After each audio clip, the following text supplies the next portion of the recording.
This channel does not promote any violent, harmful, or illegal activities. All content provided by this channel is meant for an educational purpose only. আমি পেয়ে গেছি রেখা পাত্রকে।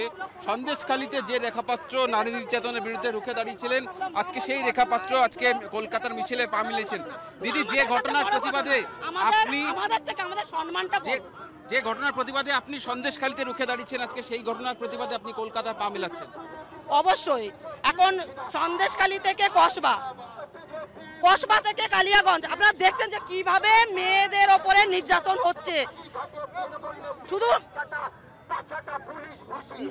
মানে মধ্যবয়স্ক মহিলা নয়, ছোট শিশুদেরকেও ছাড় দিচ্ছে না এই রাজ্যে।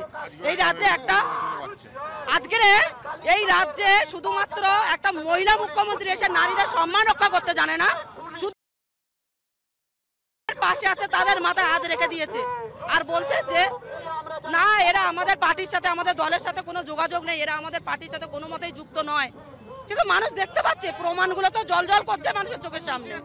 পিছনে যে ছবি দেখা যাচ্ছে সেখানেই তো শাসক দলের নেতার সঙ্গে ছবি। চুপ হবেন। আর এই রাজ্যের পুলিশগুলোকে লাগিয়ে রেখে দিয়েছে, যেখানে মায়েরা আন্দোলন করবে, যেখানে বিজেপি আন্দোলন করবে, ঠিক সেখানে গিয়ে তাদেরকে আটকাবে, সেখানে বাধা দেবে। আর সেই প্রোগ্রামগুলো যাতে না হয় সেই পরিকল্পনাগুলো করার জন্য এই রাজ্যের পুলিশগুলোকে ছেড়ে রেখে দিয়েছে। শাসক দলের সঙ্গে যোগ নেই, কিন্তু ছবিতেই তো শাসক দল নেতাদের সঙ্গে ছবি। ওটাই তো বলছি যে শাসক বলছে যে আমার সাথে কোনো যোগাযোগ নেই, আমাদের সাথে কোনো যুক্ত নেই, কিন্তু যে প্রমাণগুলো অভিষেক বন্দ্যোপাধ্যায়ের সাথে, মমতা বন্দ্যোপাধ্যায়ের সাথে যে ছবিগুলো আছে সেগুলো কি প্রমাণ করে?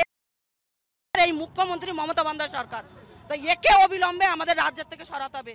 যতক্ষণ এই রাজ্যে এই মুখ্যমন্ত্রী থাকবে ততদিন মা বোনের সম্মান আমরা ফিরে পাবো না, আমরা হাজার লড়াই করলেও ফিরে পাবো না। এই মহিলা মুখ্যমন্ত্রী যতদিন এই রাজ্যে ছাড়ছে ততদিন আমাদের নিরাপত্তা নেই।